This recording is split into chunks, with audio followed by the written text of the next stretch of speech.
at one the main point things it is did we've hurt. reduced the amount of people that are in the what can you salon do? at one time. So What for us in can our you particular do? environments, we've taken It's about sort of one of 40% those of sort the of chairs things, out but, of the salon. we'll have to wait and so see. it means Either that I'm we've gonna not have got as a many catheter people sat fitted, very closely together. So or that's these the number tablets one which thing they give me will sort of sort that's the probably problem out. I've affected got our 2 business, weeks but we've also implemented of these as well. tablets. Of course, there are But masks because and I'm not visors going that to we the all have toilet to wear properly, as well, and clients have to wear that's masks what's caused the whilst having infection. their But you hair can see it. I cut watched or it on coloured the as well. camera. And then Because you also said you want the to watch it. I said, oh, sanitisation, really? cleaning No. of the salon generally has been stepped up even further. Sorry? So we're constantly Yeah, it's incredible, cleaning yeah. each It's just standing basically position, a making camera sure we're going using things down like and disposable gowns, towels. So really covering every aspect of trying to make the environment as safe as we possibly can. Swimming around. Of course, it all comes as Steve, if Prince Harry's listening to LBC, what would you like to say to him? Come home and stop being silly. At one particular time. Simple as that. But I do know that our clients, I think it's going to end in tears. Feel just got this feeling, but that's just my opinion. Everybody's different, for goodness sake. To the hairdressing environment and the beauty environment. Ian Highland. Writing about telly everything all weekly, goes to plan and people enjoy. He says, much as I enjoyed her new BBC One tidying up show, Sort Your Life Out, I didn't worry she might be sorting out trouble for herself. No one will blame you for trying to rake in a little extra cash. She's no more Have you had to put experienced your in prices tidying up? up than you or I, and we can all do it very nicely by ourselves. Bad News for ITV, writes Ian. The host of former contestants have complained publicly about their treatment on the X Factor. Good news for ITV, it no longer needs to come up with an excuse for axing the X Factor for good. So it means more time, more product. Which latest news on that boycott of the cabin on Corrie. Takings were down a whole £1.67. So don't be surprised. On previous week's takings of £1.67. But also, because you hardly see anybody going in there. How they survive, Lord knows. Is it still Rita? Also been at a cost of business I don't know. as well. Get some Lucozade original. No, it's just sugar, isn't it? Lucozade. Salons may have had to we discussed that one before, which wasn't so good. And again, to many people, it may seem frivolous talking about getting your hair cut shock and for going to Anton the gym Decker's ratings dropped 2 million. People are dying and getting very ill from during a pandemic. But it is actually very important to people to get their hair done, isn't it? And things most likely to make you say, show as many as you like, suck up films, ITV. They're never going to forgive you for Oprah. If people come into a salon every single week, it's something that they actually look forward to doing. They have to discover she's done it with loads of other people. She did Sarah Ferguson. That was about the most boring as it became. Lots of other people. She does on that thing. That's what she does. I mean, I don't have a problem with what she does for a living. That's her business. So they're almost like friends. But it's when it physically attacks the royal family. Really connecting with those people again is really important too.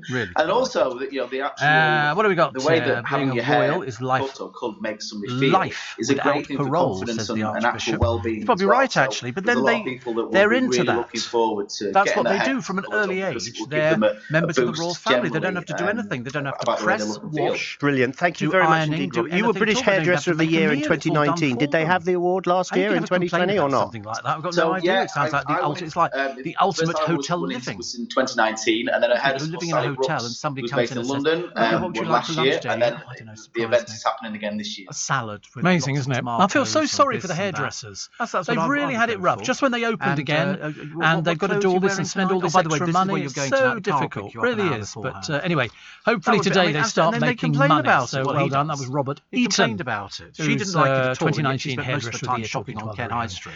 Ian Payne, Richard in Hatfield.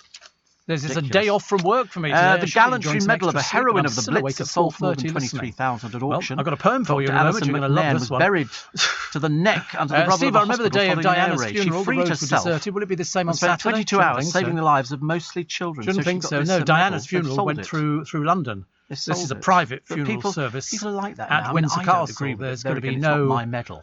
No, they were going to have a. Jackie says you could have an office sweepstake. They always do, but they're not doing. They always have an office sweepstake. But of course, we're not here for the gates will be closed. They've said. I would love to be in the office. Please do not go down there. Steve, try Robinson's lemon with sparkling spring water from the fridge. Stay at home. That's what we're going to be television. Lemon on radio, much better. And we have ice cold water. Nick says snowing in Bryce. I might do it actually. Why do I know Bryce Norton? Is it a might do fizzy? An RAF station. Just to sort of add interest to it. RAF Bryce Norton. Yeah, fizzy. Must be other people who live there as well, mustn't there? We don't just only a little bit of the lemon bar. I don't want too much of it. I don't want it to become sickly and tartary. Also, here's a picture of who on earth is this? Quite nice. Make you feel a little bit Beyonce. Refreshed. It's like I could do with a lemon lolly. These people must spend all of their time deciding what lemon ice clothes to wear, nice, doesn't it? Not lemon and where to wear them. Also, half of children believe gaming. Dan Walker's leaving the BBC's football focus after 12 years with rising stars Alex Scott or Jermaine Jenas tipped to take over. Mind you, see, I was lucky. I never actually got into gaming, never remotely interested in gaming. Although Piers Morgan yesterday joked he's taking over the anything else like that host, which is who has a feud with probably his better for me. I don't have a saying, misspent I childhood. start Saturday. Otherwise, it'd be terrible. I don't like it when they start arguing about the things. dairy farmer's daughter. What do we got here? First woman to win the Real national Line of Duty murder plot that brought down a government. And also, David Letterman, tough and touching tale of a real Yorkshire family farm, living our best lives. Oh, that seems quite nice. At Cannon Hall Farm. The daily diabetes jab for that'd be one of those millions of diabetics throughout the I used to listen in bed all the time.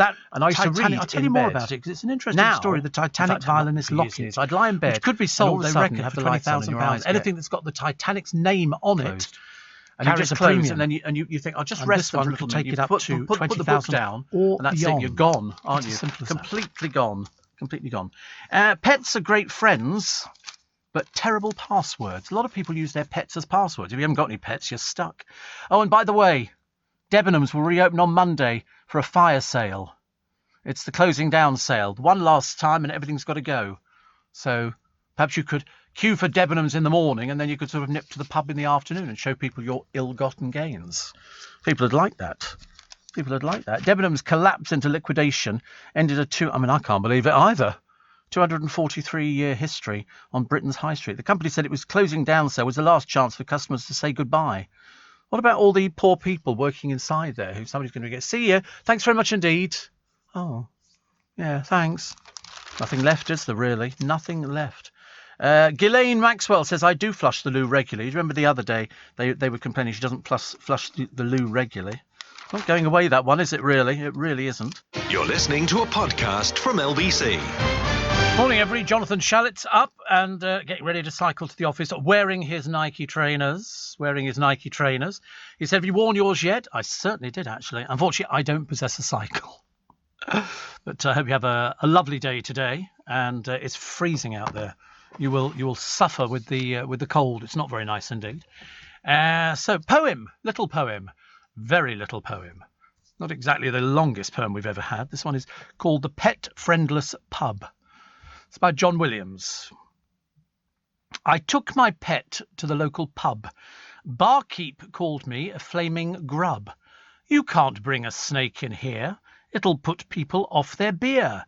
He chased poor Horace with a club. Do you get that? I didn't get it either. I'm sure somebody will somewhere. Producer understands it, so that's all that matters. Oh, here we go.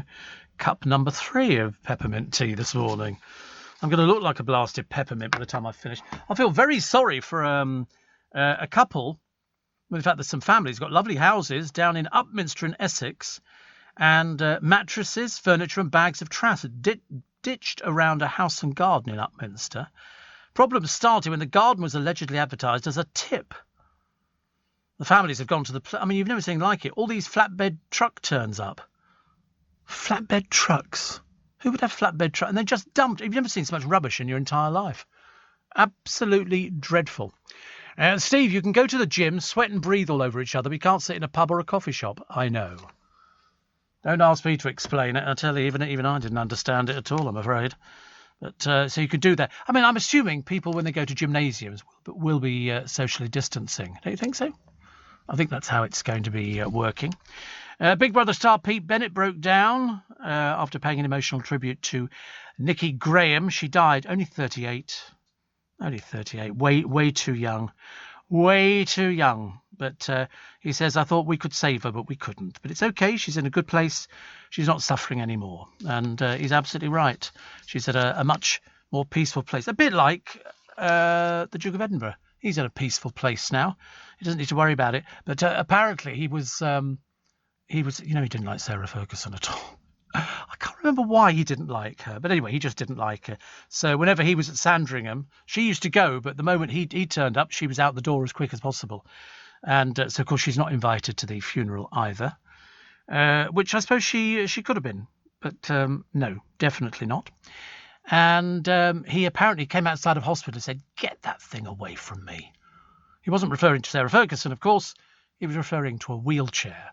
The one thing that he hated, he didn't want people to see him in a wheelchair. So he walked, even though he went a bit slower. And we have to be honest, after you saw him coming out of the hospital and the photographs taken in the back of the car, he did look really ill. He did look very ill. It was merely a matter of time. George in Chigwell says, good luck to my fellow gym workers today. When you say gym worker, are you a gym worker or are you a client? I don't know what a gym worker is. Could be personal trainer. What, called George? Don't be so ridiculous. They're all called Sebastian, aren't they? Gym trainers and people like that. I mean, they'll all be desperate to sort of earn money again. How these people have survived, I've got no idea. I feel very sorry for people. Very, very sorry for people who've had to go all this way and they haven't earned money for ages. They've sort of clung on, which is a bit disappointing. What have we got? We've all changed. Louis Tomlinson has changed as well. I don't know why they always put in these sort of little things in the papers. There's no logical reason why we had to mention him. And here she is, Demi Rose. This is the woman who's bottom. You've seen no end of times. For some reason, that's all she shows you. She's a model from Birmingham. It was like they were joking a short while ago. Was it in this paper here? I looked at a picture, and I remember thinking, who the dickens is that? Who the dickens is that? Wait a minute. Take that. Oh, it must be in another paper. Trouble is, I pick up so many papers in the morning, and this is Paddy McGuinness's wife, Christine McGuinness. They put her down as a model. Who books her for modelling gigs? You know, it's one of those odd things. I mean, she loves the publicity, as we know, but whether she's a model, who uses her, I've got no idea. What else we got? Did you hear Mr. Moyles talking about running into your assistant on his show on Friday? He wasn't sure whether he was a vagrant trying to con his way into the building. Would that have been Luke? Says Lisa. Is he looking forward to a haircut today? No, he doesn't need a haircut. He doesn't need. His hair doesn't grow very much, actually. Corey, it could be Corey. Corey definitely needs a haircut, but he does look like a vagrant. Even when he's got his clothes on, he looks like a vagrant. I saw him the other day and I thought, honestly, it's like, where do you go from here? But no, he definitely needs a haircut. God, blimey, does he need a haircut? This blind date contestant story, which is doing the rounds, has been teased after 30 years. His name's Barnaby Hands.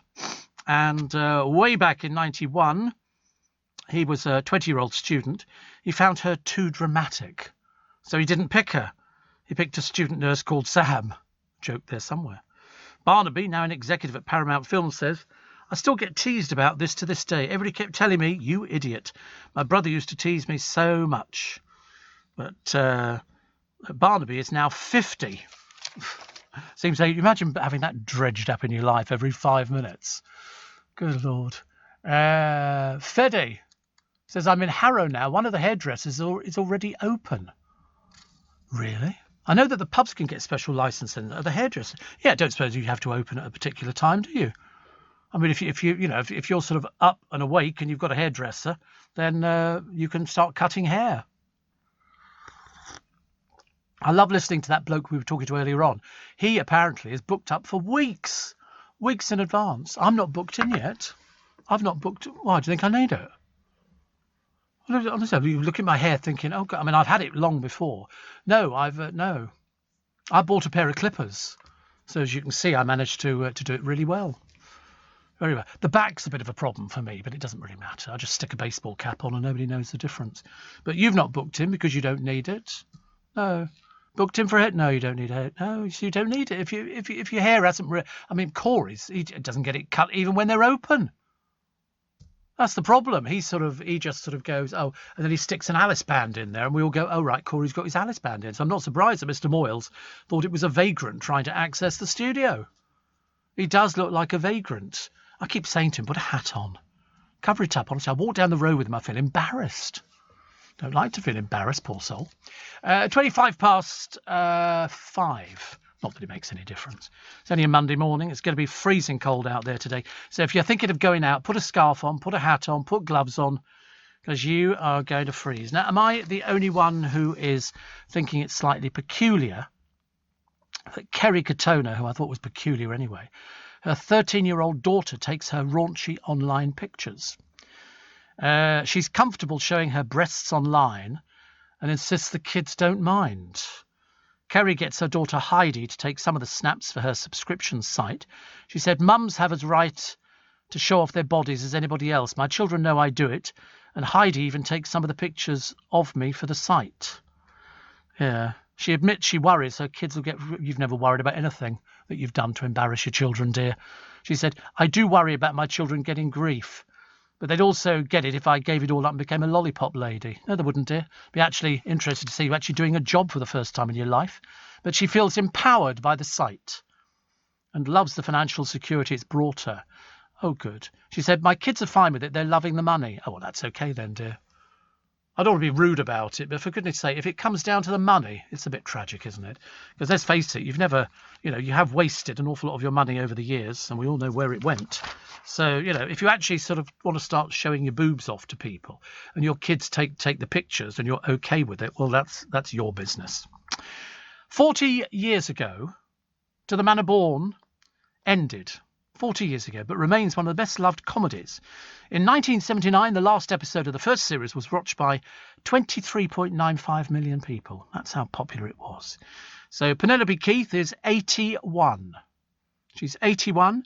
She still dabbles in acting, lives with her husband Rodney Timpson in Surrey. Peter Bowles is 84.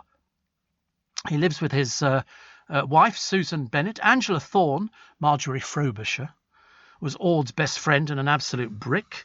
And she had a lead role in some sitcom, 3 Up, 2 Down.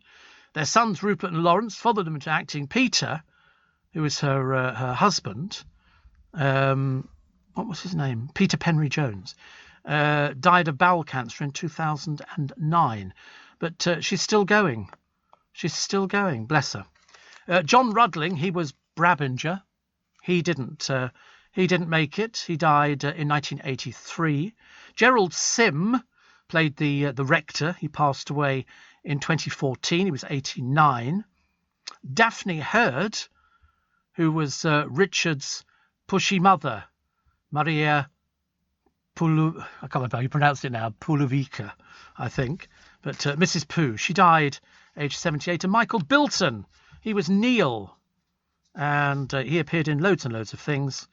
And he was married and divorced to Sally West and later to actress Valerie Newbold.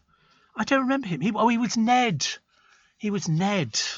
But, I watched it and I think they're great. So Penelope Keith and Peter Bowles and Angela Thorne are still going and a few other people as well, and I'm very happy. Get the box set. It'll change your life forever. Who's a secret eater? Johnny Bonello, 46, at 30 stone. He would eat an entire loaf of bread, packets of biscuits and huge chocolate bars on his own. Spent 25 years battling his weight, and now he's ditched 6,000 calorie sessions and says he's got a second chance at life. So he's now shed 15 stone. 15 stone. My friend shed more. She did really, really well. Phenomenally well. Absolutely phenomenally well. Plus social media. Eating alarm. The more time kids spend binge viewing social media and television, the more likely they are to develop a health-threatening binge eating habit. Oh my God, fathers.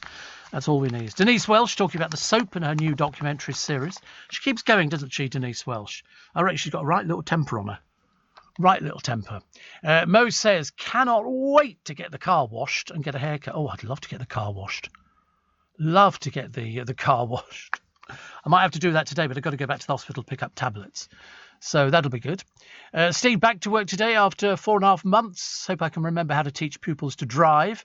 And good luck to all the other driving instructors heading back out, says Britt in Nottingham.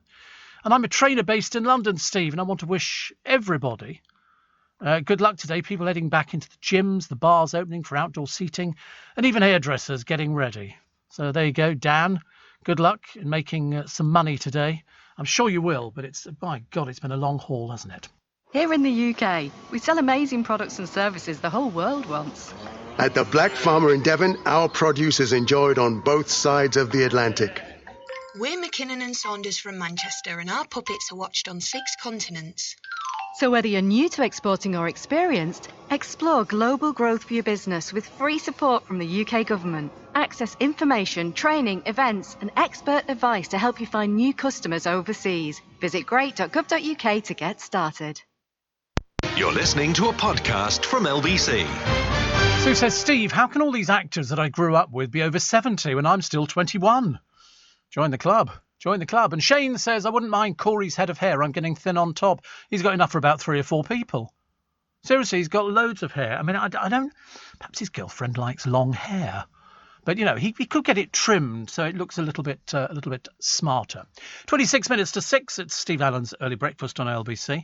And LBC's Nick Abbott spoke the other evening to Helen Dickinson, who is the chief executive of the British Retail Consortium. The group have issued a warning ahead of non-essential shops reopening today as retail workers become susceptible to abuse from customers flocking back to the stores. Nick opened by asking why that warning's needed. The feedback from those businesses that have remained open over the course of the whole of the pandemic, really. So, I mean, I guess everybody is looking forward to tomorrow for England and Wales. It's a big day, next step in the government's roadmap. And all of those retail businesses that are reopening tomorrow will be very much looking forward to welcoming their customers back. But what we have seen over the course of the last 12, 14 months or so is a real increase in violence and abuse against those that work in retail businesses. So that's the backdrop to the announcement that we put out today. And what sort of businesses are you talking about? So if you think about retail, we've got an arbitrary line that's been drawn by government in calling certain types of businesses non-essential, requiring them to close, whereas the rest of the industry has remained open. So the supermarkets, your local convenience stores, and various other businesses, those have been open throughout the whole of the pandemic so far. And before March 2020, we were seeing about 400 incidents a day up and down the country in terms of people feeding back, violence, more abuse, a small minority of members of the public, really. But over the course of the pandemic, particularly when people are, being asked to ensure that they're wearing face coverings, to, follow markings on the floor and queuing and all the rest of it, it's led to a bit of an uptick in that. So it's really important that we all, as members of the public, take the next few days and weeks responsibly and play our part as well, and really get back to the enjoyment of participating in a sort of major part of our way of life that's been restricted over the course of the last year or so. Do you think that there's a sense that people are seeing all these restrictions and they know deep down that it's government regulations, but the person in front of them that is telling them to walk this way, not that way, is the shop worker? Do you think that the workers in the stores are being blamed for government policy?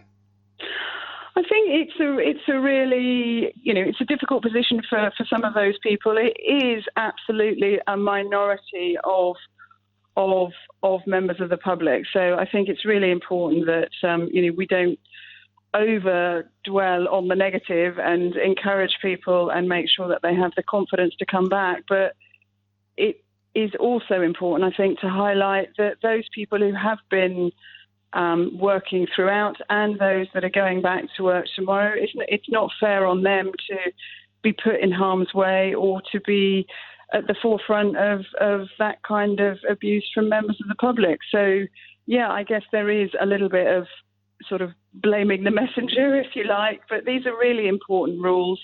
They're put in place for a really important reason. And therefore, it's really important that we all play our part. And as I say, it's a really small minority, and every single business that I've spoken to over the last weeks is absolutely dying to be welcoming people back tomorrow and over the coming days. Please go and shop. Please go and shop today. Helen Dickinson, Chief Executive of the British Retail Consortium, speaking to LBC's Nick Abbott. Please go and shop today. Seriously, if you don't go and shop, and I know we've got used to going to the supermarkets and buying everything in the supermarkets, but if you actually go out locally and you start using your corner shops and stuff like that, then it's fine. I know you can't sit in and have a cup of coffee, but you can go and get a cup of coffee and sit on a bench somewhere and sort of stare at the world going by. That'd be quite nice. But, if you don't do these, I'm looking forward to M&S opening up. I mean, not the food, because we've been able to get the food, which is okay. I just want to go upstairs and get pants and things like that, because some of them are open and some of them are not. Steve just looked out the window only to see we've had a skittering of snow. Have you heard such a word, skittering? Here's hoping the newly purchased perennials have survived. Unlikely. It's too cold for these sort of things. Lovely picture on the front of the Daily Mail today.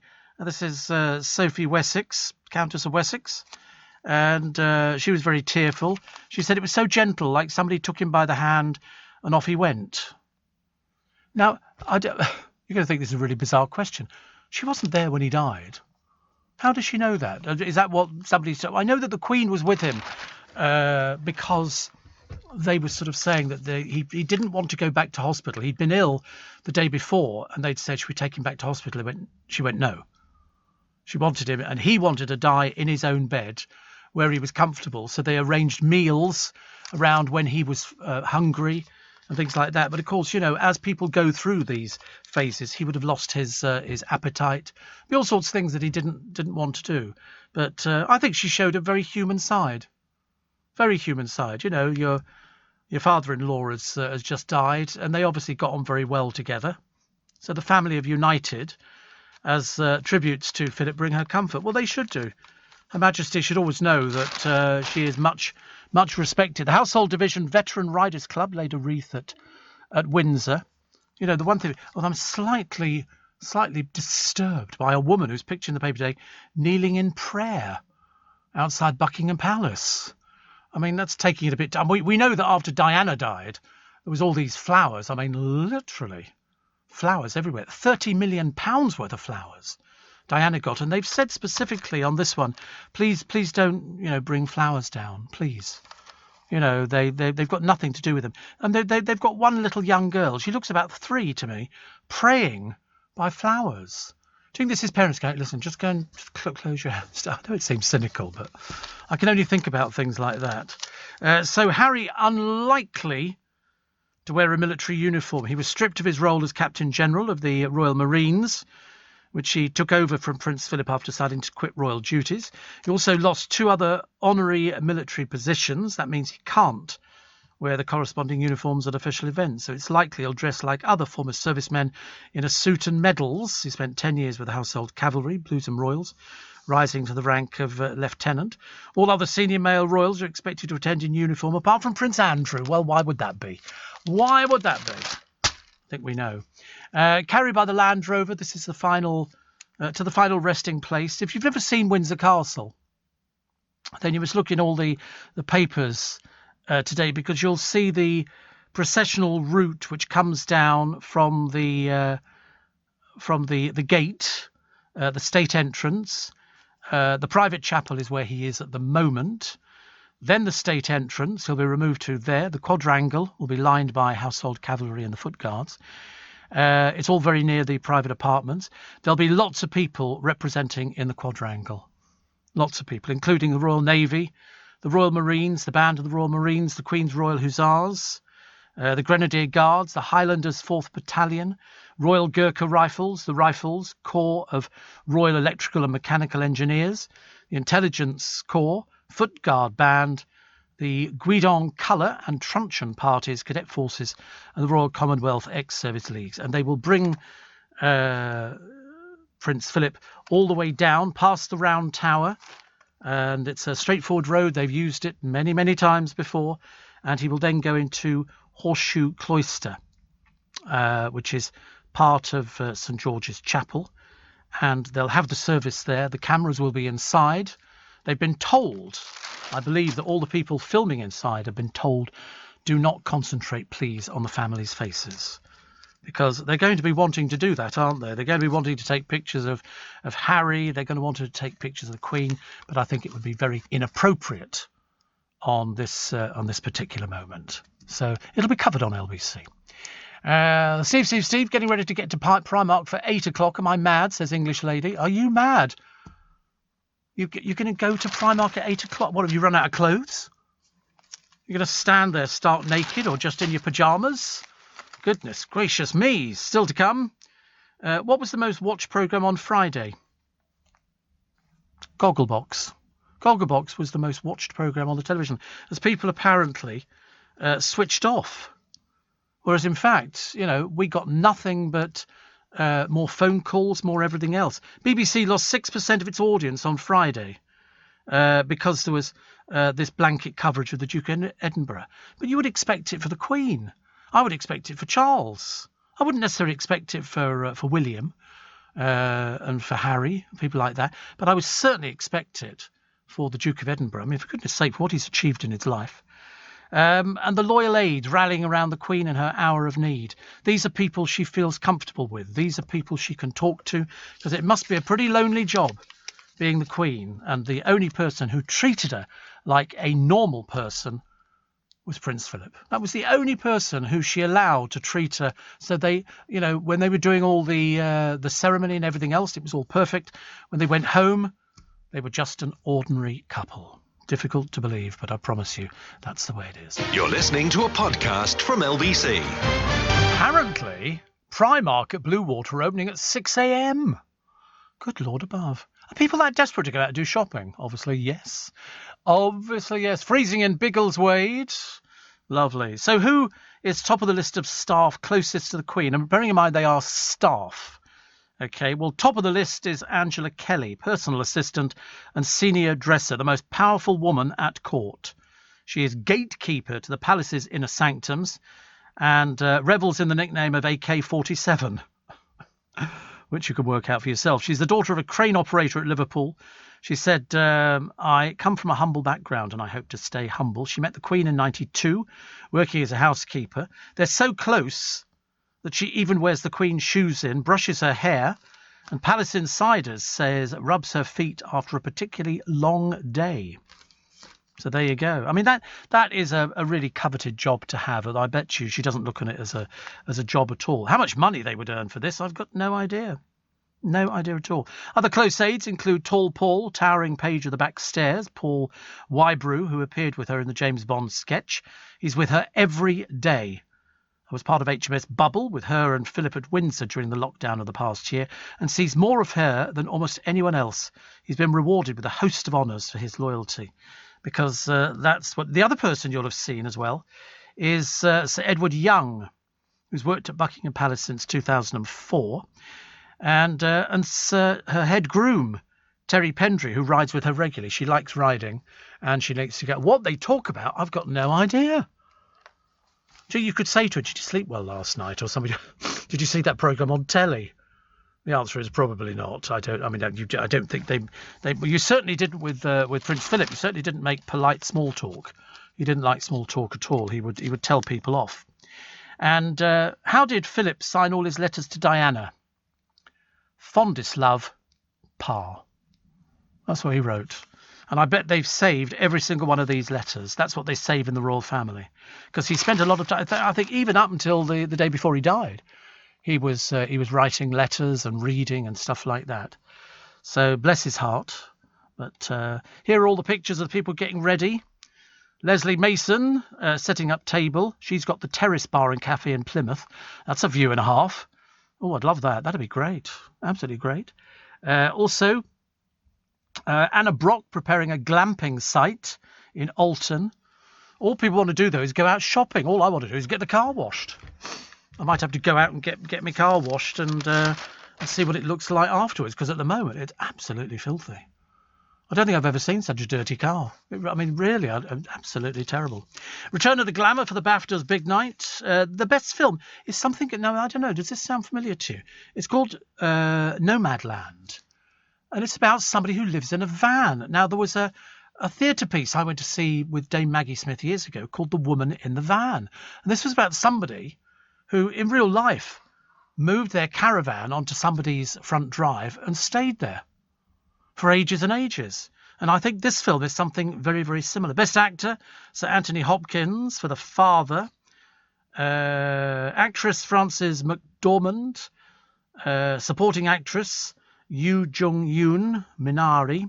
Best Original Screenplay, Promising Young Woman. You won't have heard of any of these things, because I haven't. And I'm in the business. Outstanding British Film, Promising Young Woman. Animated film, Soul. And Original Score, Soul. But People did very well. Some of the outfits they were wearing were quite ghastly. Somebody needs to take these people in hand and say, listen, wear something proper. Here's somebody running through the snow in Northumberland the other day, and beautiful it is. Beautiful it is. But there's a jogger running barefooted. I saw somebody the other day getting off a train at Waterloo Station. He got off the train. He's walking towards me. He's got a T-shirt on, and he's got a pair of shorts on. And I'm looking at him and I'm thinking, I've got a big thick Parker coat on, and I'm frozen to death. I was practically shivering when I got on the train. I thought perhaps some people don't feel the cold. Who knows? Yesterday, Andrew Castle spoke to the general manager of Thorpe Park. You know Thorpe Park, don't you? Neil Poulter. Andrew began by asking Neil if people have to book to enjoy the theme park from today. Absolutely. We're delighted to welcome people back from tomorrow. So, yes, they have to pre-book. The most important thing is that we can get back to a bit of normality and giving people memorable days out at visitor attractions such as Thorpe Park Resort. Now, how many stupid roller coasters have you got, and are they all open? We've got lots of top rides here, but we've got probably the most thrilling roller coaster in the UK. You can see Stealth behind me. It's radio, but I can. Absolutely, and we've got some of the most thrilling roller coasters in the UK here. We can't wait to welcome back our guests for these memorable experiences and day out. And as you said, long overdue, I think, after these periods of lockdown. How tall is the arc of Stealth at the highest point? Stealth is over 200 foot tall, and it's the fastest roller coaster in the UK. So it's a launch coaster. It's my favourite ride here. So I would welcome people back tomorrow, and I can't wait to see the smiles on people's faces and the screams as well. How fast does it go? It goes about 0 to 70 in about 2.3 seconds. Is it safe? Absolutely, all our rides here are safe. Because they don't feel like it when you go on them. It's that moment before it takes off. It's terrible. It's shocking. This old fella can hardly take it. We go through a vigorous winter maintenance program. We're very kind of experienced at kind of reopening and closing our theme parks as we would have had to do in the last kind of 12 months. But absolutely, health and safety is the number one priority for us here, as well as kind of giving those memorable experiences to our guests. Sure. And how many people do you employ there in the office and also out front facing the public? At peak season, we can employ up to about 1,000 members of staff here at Thorpe Park. The majority of those are seasonal staff, but up to about 200 permanent members of staff as well. And how much? the guidance that you've been getting. Have you had clear lines of communication? You're an enormous operation. Physically and the office staff and the whole thing. I know your turnover is enormous as well. What has the communication been like? Because we've all been trying to find our way to a degree, haven't we? We've stayed very close to the government guidance. We've worked with our local authorities as well as setting the standards across the attraction industry as well. As you say, we are a large employer and we have kind of resort theme parks and other attractions throughout the UK. So we followed the guidance closely. When we opened in July last year, we opened to good effect. And a lot of the kind of measures that people are kind of seeing commonplace elsewhere, you'll see here. So we do, it's pre-book only, as we've said. And we actually do additional temperature checks for our staff and our guests. And there's additional hand sanitizer in lots of locations here on site. And we also are following social distancing within our queue lines, restaurants, outdoor areas as well. So you've got people coming through the doors tomorrow. Listen, how long is half term still going on? My kids are too old now, Neil. Is half term over now? That's a shame for you if that's the case. No, actually, we've got the second week of Easter. So Easter is 2 weeks. So obviously the bank holiday last week, we've got the second week. So essentially feels like a half term, but we're really excited to see people come back tomorrow. The bookings are looking positive. We obviously encourage people to pre-book, and we're also delighted that unlike other hotels and accommodation, we can actually open our shark cabins accommodation here because they're self-contained over outdoor walkways, and we'll be putting on kind of the additional food in the outdoor areas to comply with the guidelines. Shark cabins, okay. Shark cabin. I did see that. I went on your website and I saw the shark, a big gaping sort of mouth, and this little girl on the website looking straight up into the mouth of the shark. So that sounds terribly exciting. Listen, people have been away for an awful long time. They're going to come straight back and they're going to get straight in line for Stealth. The faces are going to be fantastic, aren't they? They will be, and I think this is what we do best. We sell fun. We create memorable experiences for our guests. And, there's a quiet theme park behind me now, but I can't wait until we open tomorrow and we see the smiles on those faces. I think, spending time with friends and family is important all the time, but particularly after what everyone's been through. And I think, it's quiet behind me now, but I look forward to it being a lot busier tomorrow. Have you got children? I do. I have a 2-year-old, so she's not quite target market, but she's a thrill seeker still at heart. And obviously, she also enjoys our other Merlin attractions such as Legoland and Chiltern World Adventures.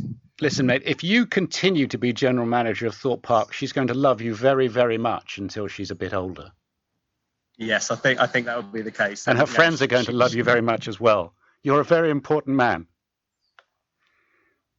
She likes to think so. I think the most important thing for me is seeing the guests come back tomorrow, but also ultimately seeing our staff as well with smiles on their faces, because this is what we love to do, and we can't wait to see people tomorrow. Yeah, well, listen, the very best of luck to you. What time are the opening hours tomorrow for Thorpe Park? Is that 10 o'clock until what time? 10 o'clock until 6 p.m. tomorrow. I love the idea that his 2-year-old is a thrill seeker. She's 2. She can't go on any of the rides. They've got height restrictions on everything at all. I know, because I went there and I was way too tall. 84850 steve@lbc.co.uk. The someone in the van was playwright Alan Bennett. It was his driveway she parked in, and in the film he plays the homeowner, says Brett. Thank you. Sunil says, can't you wash your own car? That'd be so stupid. That's why they've got car washers. It's like saying, could I bake my own bread? Answer, no. And of course I don't do my own car washing. I mean, have you ever heard anything so ridiculous in your entire life? Mark says, would Prince Philip's body have been prepared for burial at the castle or elsewhere? No, at the castle. At the castle. I mean, put it this way, they're hardly going to, let him die at the castle and then remove him from the castle. No, the undertakers would have been. Listen, all these things are so far sorted out in advance. He organised his own funeral. You're listening to a podcast from LBC. Blooming freezing outside. Not that I'm outside, but sometimes I feel as I am. I got that story, incidentally, about the pill which could end the need for daily diabetes jabs. Some people just don't get on with the injections at all. I mean, I can do it, but it's not the most exciting thing. Maggie Smith, Dame Maggie Smith, as we were talking about the lady in the van only a short while ago, says she enjoys lockdown and wearing a mask. You know why? Nobody recognises her. Normally, she gets quizzed about Downton Abbey or Harry Potter or something like that. She's 86, and she says it's fantastic. She says, I've not been out for a very long while. We're all disguised, face masks, so it's actually quite good. So, and I've done that as well. I've had my mask on all the time, as you can well imagine, and I've been out and passed people, but they haven't recognised me at all. I obviously look completely different. Younger, I suspect. Much, much younger. Anyway, nice to have your company. It's Steve Allen's Early Breakfast. And it's 6:05. Well, coming up to 6:05. A lot of people talking about Philip. There's a private chapel inside Windsor Castle. It's the Queen's private chapel. There is, just down the road, within the confines of Windsor Castle, you've got St George's. And then there's a private chapel for the Queen's private prayers, and that's where he is at the moment. And he will remain there until they then move him on the Saturday in this unusual coffin. I've never heard of a woolen coffin before. I've seen a lot of people using baskets and things like that, and they always look slightly dodgy to me. They seem to move. We've got a funeral director in Twickenham, as indeed as every place now, and they have a lot of basket cases. It made it sound a bit peculiar, but these things, you've got to be very careful with them. If the person inside is a bit heavy, got to be a bit careful. But this insulin pill, which could end the need for daily diabetes jabs, is revolutionary. This is for type 1 diabetes, okay, not type 2. Could replace traditional injections, which of course, leads to people skipping doses and stuff like that. We've all done it. We've all done it. Now, we'll have to wait and see. In tests on diabetic rats, the research team showed the pills brought the animal's blood glucose levels back to normal within 2 hours of swallowing it. This sounds promising, doesn't it? Diabetes UK say more than 4.8 million people have diabetes, 8% suffering with type 1.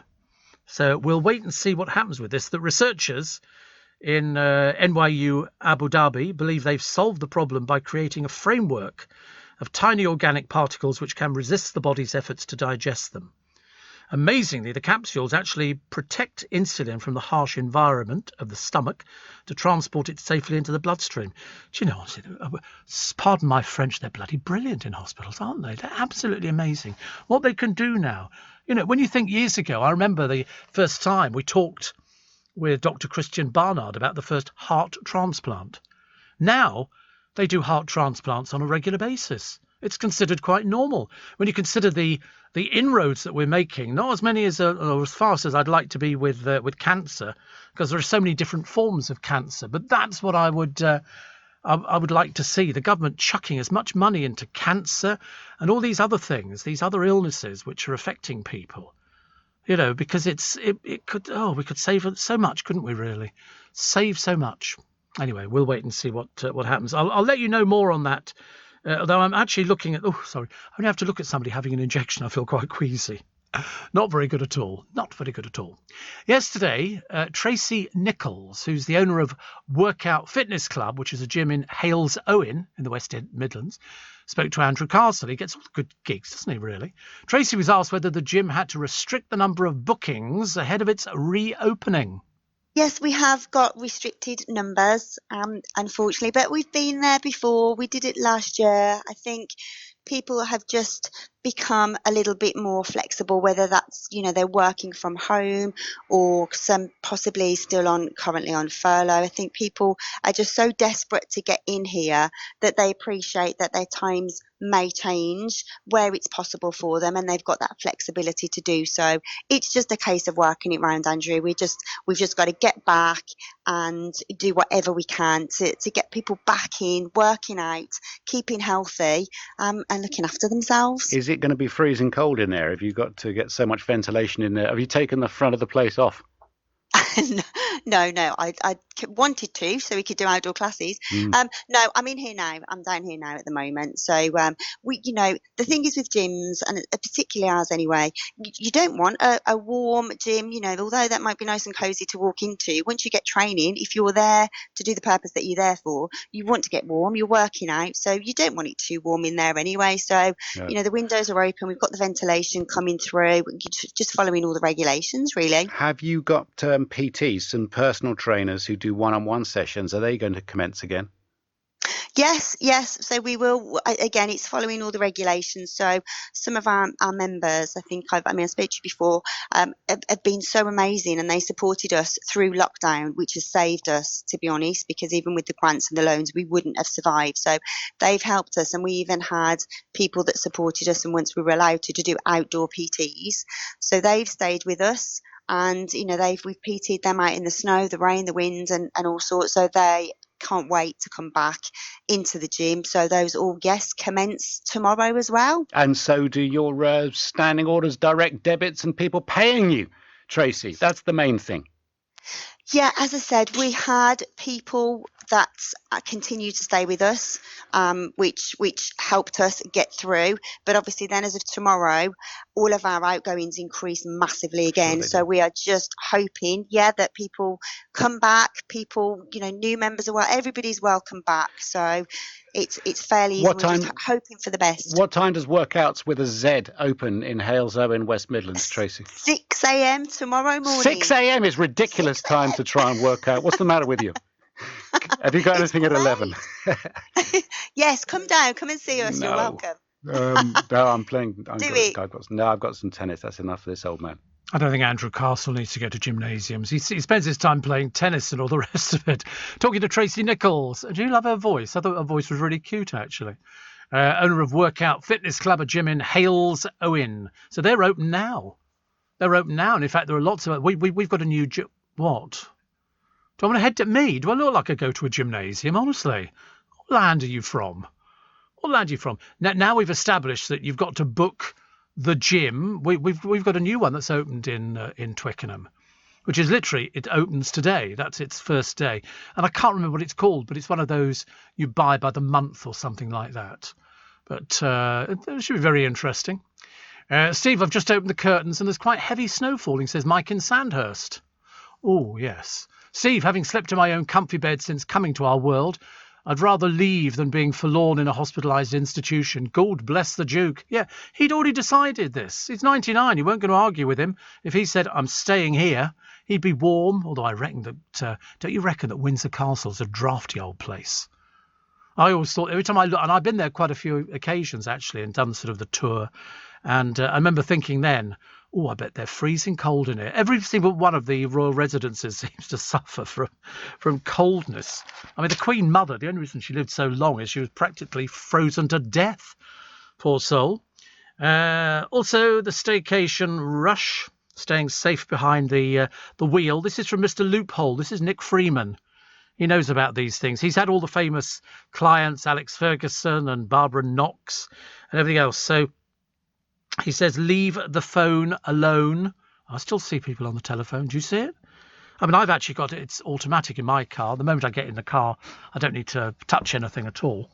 It's a case of the phone rings, it lowers the volume, and I push a little button on the steering wheel, which is probably quite normal for most people nowadays. It's not as flash as it once was.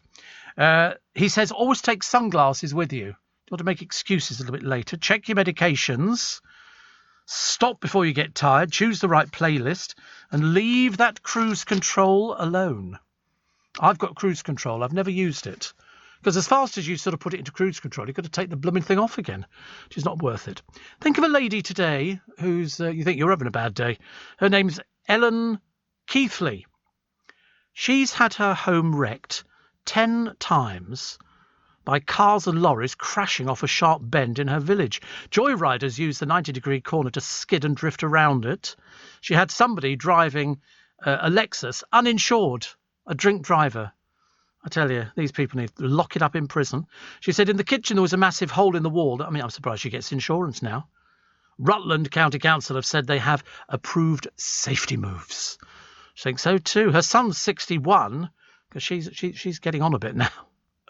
Who cares for her after she suffered a serious stroke triggered by the stress. He said the bend is used by drivers for competition. We've had to move her to a mobile home across the road, poor soul, honestly.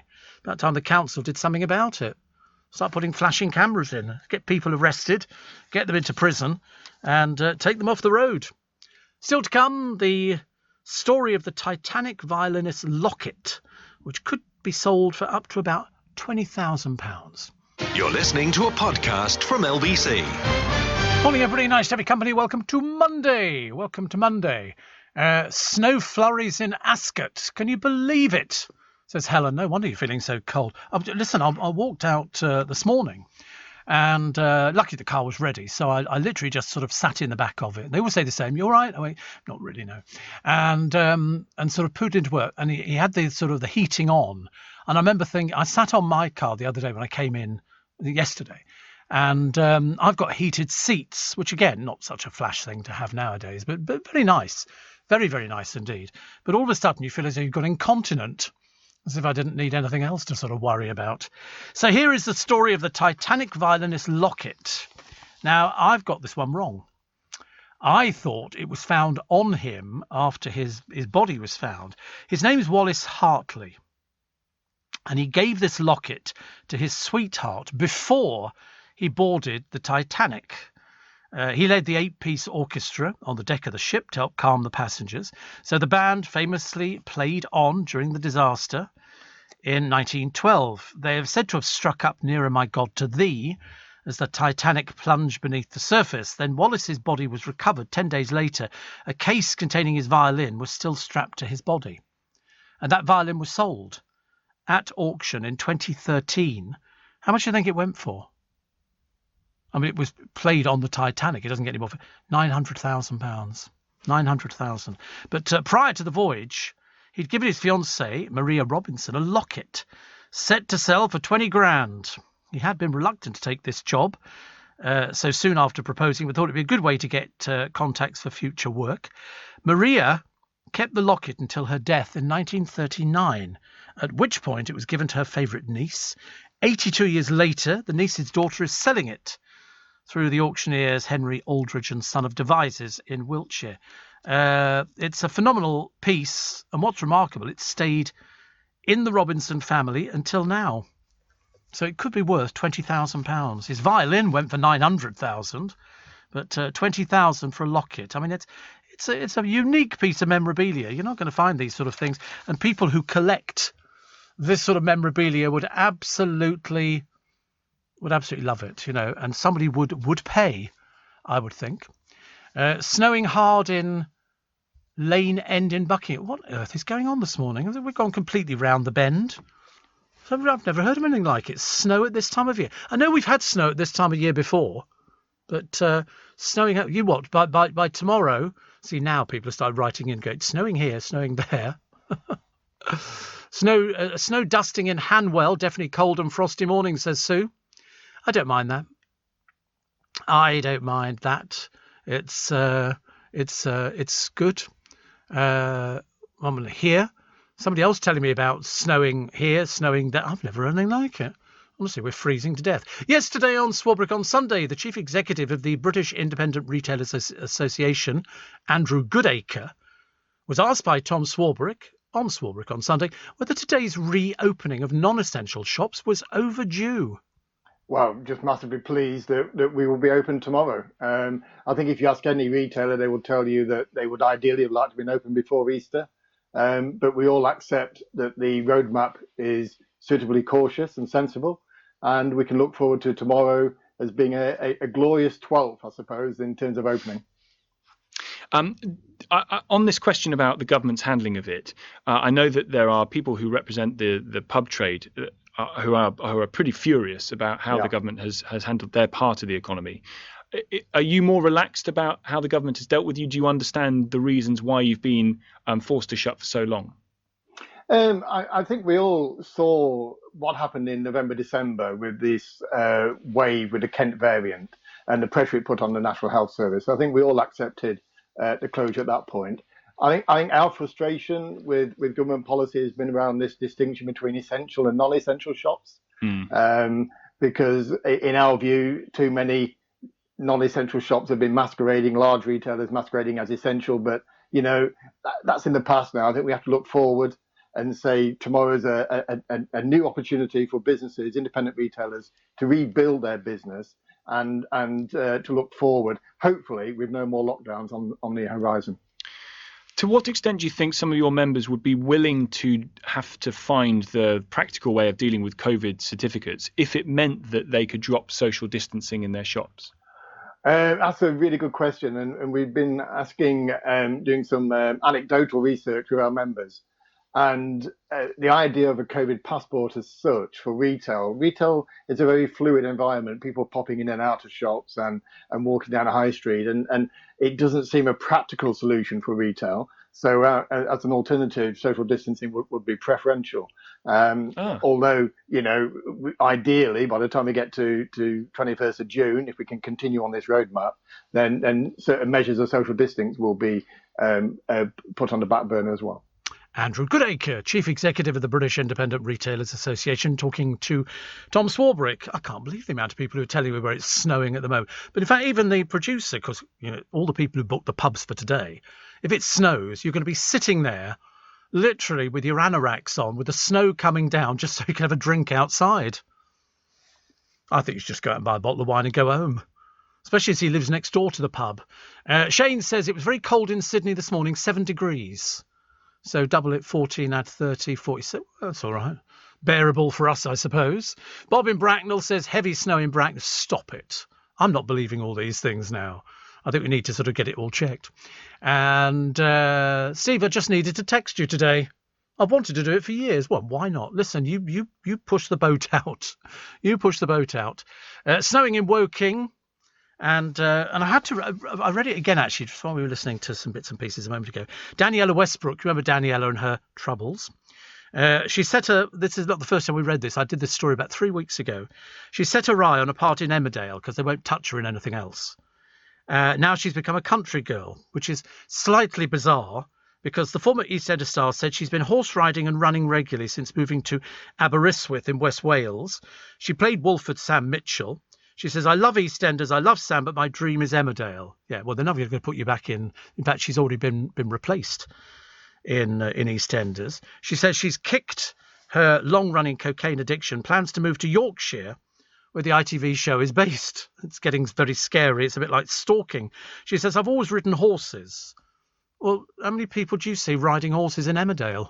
You have seen the programme, have you?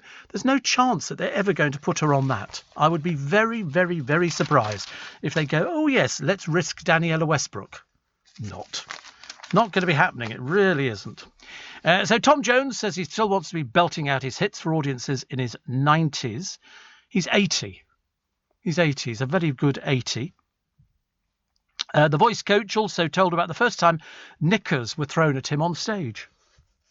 It's always been a part of Tom Jones's act. And then I believe the fan club started being asked for certain things. No point throwing knickers at him. What's he going to do with knickers? He's got his own pants, thank you very much indeed. So they said cigars or towels would be sort of an acceptable gift. And he said it was a supper club. I was performing in New York. Ladies were handing me napkins to wipe my brow because he sweated. He really sweated quite a lot, actually. And then one woman decided to go further and took off her underwear. I said, thank you, wiped my brow and said, watch you don't catch cold, and gave them back. Well, I've done loads of shows. Nobody's ever thrown knickers at me. I don't think so, actually. Graham says the sky is full of snow here in Ruislip. So that's not good, is it? But well done to Gareth Sell. He's been parking on double yellow lines near his shop for years. When he started getting parking tickets, he's got more than 50, worth 20,000 quid. He argued the road was private and took on Surrey County Council. They finally admitted defeat and offered £300 in compensation. He says £300 is insulting. Insulting. Reigate and Banstead Borough Council insisted they could paint the lines because of a traffic regulation order. They've always got an answer, haven't they? Every council's got an answer. But anyway, a social care ombudsman raised the importance of his complaint, and in March, the county council acknowledged the error and apologised. It's only taken them... it started in 2019. They don't give up, do they? They like to be very heavy-handed. Anyway, this asked the Borough Council to remove all penalties and refund his bailiff payments. But Gareth of Redhill believes that's insulting and said he's going to take him to court. Oh, my God. £20,000 worth of fines. There's no chance he was ever going to pay that. It's a private road. But you know what they're like now. You know, yellow lines. So, listen, good luck to Gareth Sell, anybody who takes on a council. He says, I've spent countless evenings going through obscure bits of law. But anyway, he was then proven right. So that's good, isn't it? We always like to be proven right, ladies and gentlemen. With UK Export Finance, I'm fulfilling more export orders from around the world with working capital support.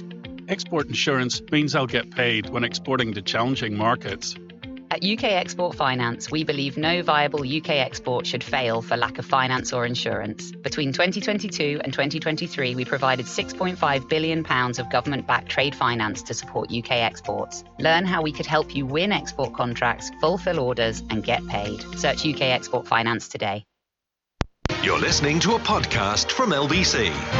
Morning, 26 minutes to 7 is the time. It's very sad when you read about Nikki Graham, who was from Big Brother 15 years ago. She said before Big Brother, she'd never fitted in or belonged anywhere. But finally I did. She said, I wanted to stick two fingers up at all the people who'd made fun of me. And anorexia is, I think, the most deadly of all the mental illnesses, because it can start in the teen years or even childhood, as it did for Nikki. Most obvious sign is being seriously underweight. It's actually one of the deadliest. When weight falls dangerously low, the body digests its own protein to survive. So there is wasting of muscles and even the heart, which can be fatal. Also kidney and liver damage. Periods usually stop earlier on, and dowdy hair grows on the face and body. Circulation becomes sluggish. They thought she'd beaten it. She used to go out and she used to speak to people who had problems with anorexia. She said, I'll never slip back into it again. Sadly, it took over. And it took her life the other day at the age of 38. But actually, so, people thought a lot of her. They raised, I think, something like £69,000 to send her back into rehab. But it was her famous rants where it was hilarious. I mean, she tried everything. Her TV work dried up after a little while. And so she went to work in Paris in a gift shop. A relationship finished. She had all sorts of things. She appeared on the Canadian version of the show and Ultimate Big Brother. But in the end, it was not to be, which was a great shame, actually. But Pete Bennett talked about her yesterday. He said, I thought we could save her, but it's okay. She's not suffering. We love you, Nick Mann. Good for her. Good for her, but at peace now. Mike says, I've not opened my curtains in Walsall yet, stopping in bed a bit longer. How wise. And Jane, no, you're completely wrong.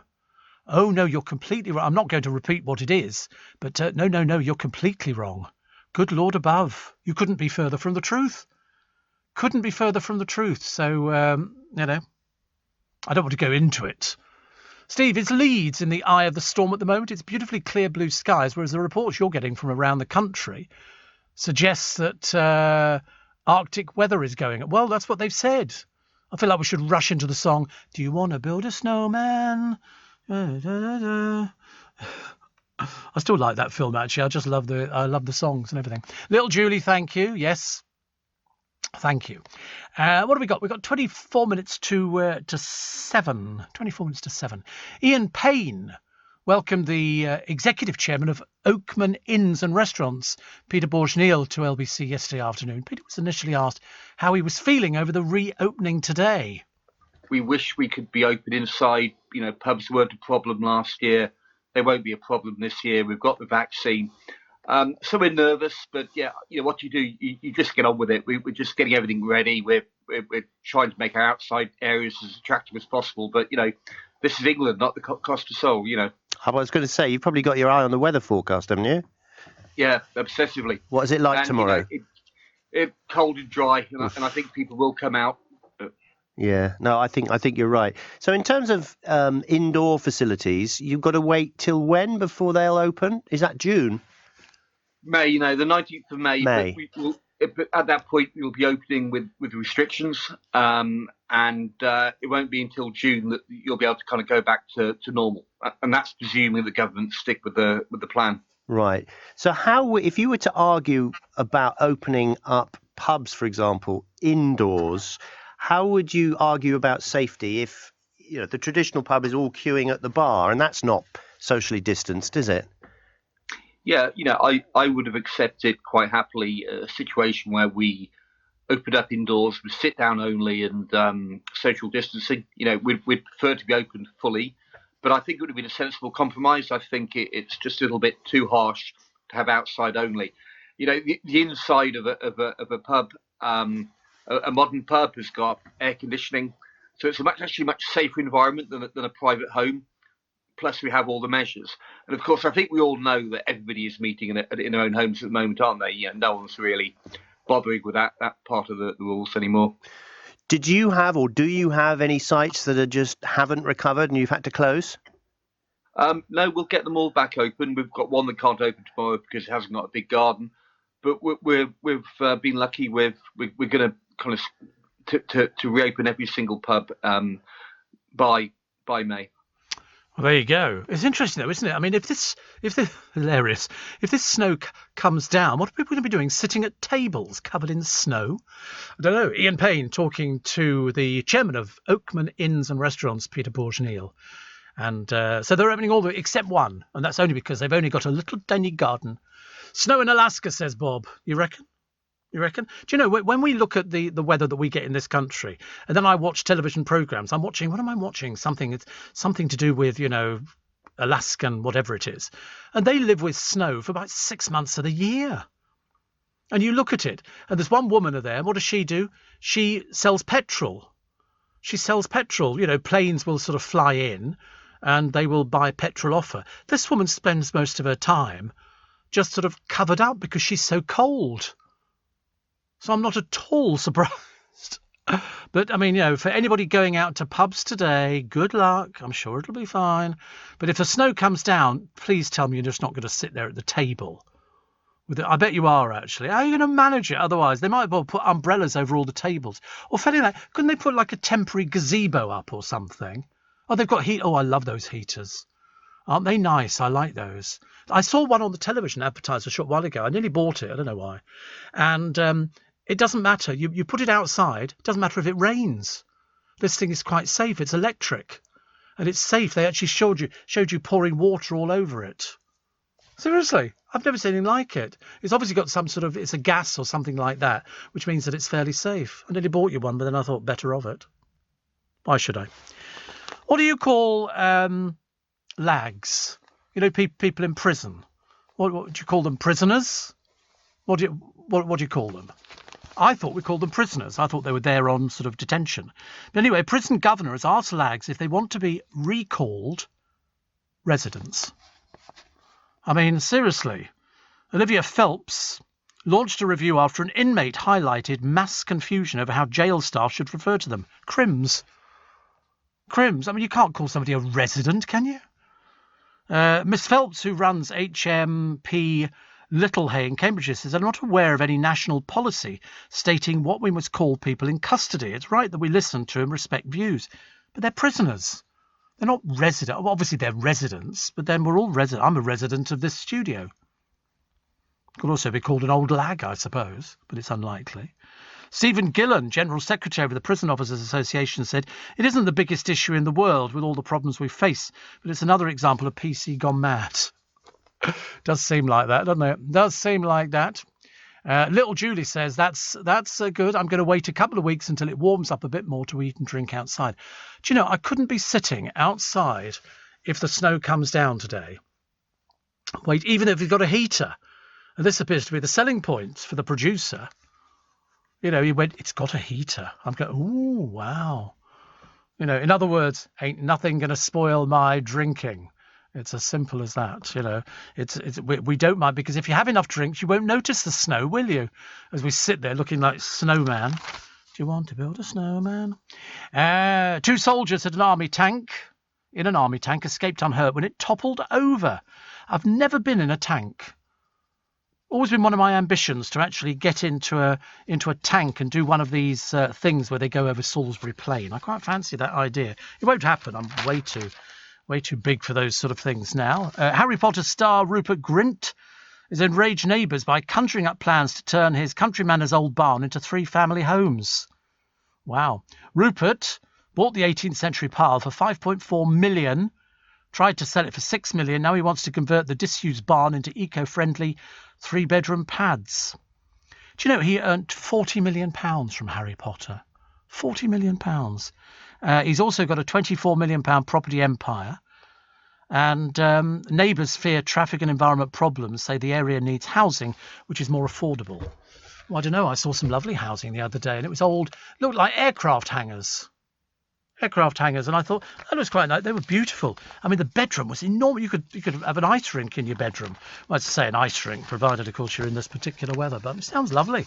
Sounds lovely. What are they offering today in the newspapers? Well, they're not really offering anything. Not really offering anything at all, apart from the birthday of David Letterman, 74. So Alan Ayckbourn, 82. Born on this day in 1941. You should know this if you're a football fan. Bobby Moore was born on this day. And what was the other one? So, I'd like to find something that's interesting, but they aren't very interesting, actually, I'm afraid, here at all. Apart from 1992, Euro Disney, now called Disneyland Paris, opened its doors. A friend of mine went there. He said it was ghastly. The weather was so atrocious. Nobody had ever sort of guaranteed, because when you go to Disney in Anaheim or in the other places, it's lovely because the weather is great. It very rarely rains. You've got the fire. Paris, they had to get used to the rain all the time. You know, let's go to Paris. And it's in the middle of nowhere. A friend of mine went about 4 or 5 times. Paul says, if you're a resident of the studio, does that make the producers your guards? No. This is my guard. That's my little ticket for getting in and out of the place. I mean, they have one as well. They have one as well, so they could do the same thing. Steve, it's my Auntie Kath's birthday today. She was born 91 years ago in South London. It was snowing. Oh, it was always snowing years ago, wasn't it? Every Charles Dickens book, if you notice, it's snowing. And you think, oh, that's good. That's good. Tony says the sunrise is very bright here in the Far East, the Isle of Thanet. And lots of bars and restaurants in Manchester, says Danielle, have had temporary gazebos put up to cover their seating areas. As long as they've got the heater, that'll do the producer. He'll go to any place. Book me a table, put a heater in there, They're going to have food and everything. Woo! I tell you, are they pushing the boat out? It'll be bowls of chips, I suppose. Something exciting. At Honda, we've been engineering cars for over 75 years, actually. We know that excellence takes time. So you can rely on the Honda engineering in the all-new ENY1, with a range of up to 250 miles on a single charge and up to 5 years warranty, servicing and roadside assistance. Our first electric SUV, the ENY1. Oh, a hole-in-one. Yes! Honda, the power of dreams. Range based on test conditions and may vary. You're listening to a podcast from LBC. Mandy says it's trying to snow in Epsom. I'm not totally convinced by you're all telling me the truth. I've just got a feeling here that it's because I'm looking outside. Although actually, looking in Leicester Square this morning and Trafalgar Square, the sky has got that sort of, you know what I call that grey look to it, which means that there could be snow up there. Of course, it'd be so funny, wouldn't it, if by the time we come in here tomorrow morning, I can't believe we're knee-deep in snow. Knee-deep in snow. Also, Steve, laying here in bed. Do you know, that's the bed. Do you know, if you don't have to go to work today, stay in bed. There's no point in getting up. What's the point of it? Gyms, pub, gardens, non-essential shops can welcome back customers. The producer just said to me, he said, will you be going out to the shops today? I said, well, actually, there's nothing I need. There's nothing I need at all. I mean, all the stuff that, you know, that I wanted before, like food and bits and pieces, water. That's all I wanted to do yesterday was get water. I can go and get that any time I like. There's nothing I need. I mean, I might go out and buy. Joe, to be honest with you, it was so cold. The one thing I do not possess is jumpers. I might go and get some jumpers. I've got loads of coats, but I think some jumpers might be a good idea, or some sweatshirts. You know, try and pretend I'm a little bit one of those sort of people. And Richard in Eastbourne says, Steve, I had to give up my job as a treadmill tester. I felt it wasn't going anywhere. I'm not following line of duty. And to be honest with you, I can't get into these things that the papers go mad over. They say, oh, you should be watching this, you should be watching. And I keep thinking, no. Steve, the postman's just skied past our front door being pulled by a husky. Have you seen huskies? Have you seen their eyes? They've got the most piercing blue eyes, huskies. I mean, bright blue. Very nice. Somebody said to me once, they said, well, what colour are your eyes? I was like, well, no idea. I had to look in the mirror. Grey-green. How dull and boring is that, honestly? Because you can get coloured contact lenses now that you sort of... But I've never been able to fit contact lenses anyway. And I thought, yeah, it'd be quite nice to have those sort of eyes. And people go, have you seen his eyes? It's not going to happen. Kim and Pete says it's freezing, Steve. We're tucked up in bed. Even the cat's tucked up. Do you know, our cat used to lie underneath the radiator in our house years and years ago when I was living at home. And it would stretch itself out because it just didn't want to go anywhere. You go, do you want to go outside? And it would look at you like, do I look like I want to go outside? So you stay tucked up in bed, Kim and Pete. Best thing to do. Snowing like mad in Marlow. My girls started their night in a tent outside. When we were younger, we used to want to do stuff like that. But the moment it got cold, no, thank you very much indeed. No, thank you very much indeed. I don't care. I mean, I just want the sunshine to arrive. I mean, if only for the poor producer who's got 7 hours sitting in a pub with 10 friends, you know. I mean, fancy even having 10 friends. I was a bit excited by that. Because when he said to me, he said, we've actually booked 2 tables. And I went, oh, right. I said, how many of you think, you know, 4 or something like that? He went, 10. I thought, 10? How flash. 10 people. I wouldn't know 10 people who wanted to go for a drink in a pub in the first place. What do they all do, these people, for a living? Oh, they're not your friend. Oh, you've just sort of, oh, mutual friends. Oh, right. Oh, okay. Still not bothered. Vince says, snow on the M4, Wales bound. Do you know, I mean, if you're all telling me the truth, and I have to take your word for it because I don't have the cameras that I can follow up and down the country, by tomorrow morning, the papers should be full of pictures of snow and everything else, and it should look well. We get those wonderful pictures of trees which are covered in snow and villages in the middle of the Cotswolds. I love stuff like that. I like things like that. Snowing in Windsor, says Kelly. I just don't believe you. My late father was born on this day 99 years ago. I remember him telling me it was snowing on that day. Well, it seemed to snow loads of times. When I was younger, I think it only ever snowed once on Christmas Day. Thinking, I don't know why. I sort of thought, oh, well, perhaps I should. Rosebery says snow in Thames Ditton. And Alan in Derbyshire says, my husky has tri-eyes, one brown, one half brown, and one blue. How lovely. 84850 steve@lbc.co.uk. So Harry's back. Oh, is that the snow in Windsor? It's snowing in Windsor now. We've got the producer's very clever at things like this. Of course, he's at, where's that? In Wiltshire, snowing. What is going on with the weather, for goodness sake? I can't believe it. Oh, that's pretty. Oxfordshire, snowing. Up north, snowing. Everywhere, snowing. Tewkesbury, they've had quite a dusting. That looks like 7 inches to me. Look at this. This is really coming down in Windsor. Mind you, if it keeps going... Well, please God, it won't be going like this all week, will it? But doesn't it look so... That's very clever. We haven't got snow in Twickenham, have we? Are there any chance? Don't want to get back to Twickenham and discover I've been sort of landlocked. And of course, the worst thing is, if it's snowing, what are you not going to be doing? You're not going to be going to the car wash. Why would you go to the car wash? That'd be a pointless exercise, wouldn't it? I might still go.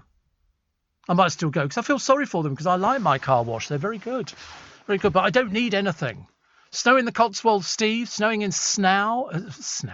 Snow in Buntingford, says Bridget. Hey, there you go, Buntingford. Good.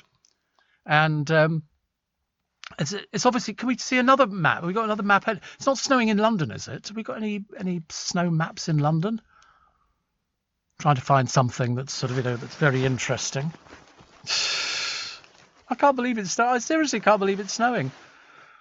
Thank goodness I've got my big coat on, and I've got my flat cap, and I've got a big scarf.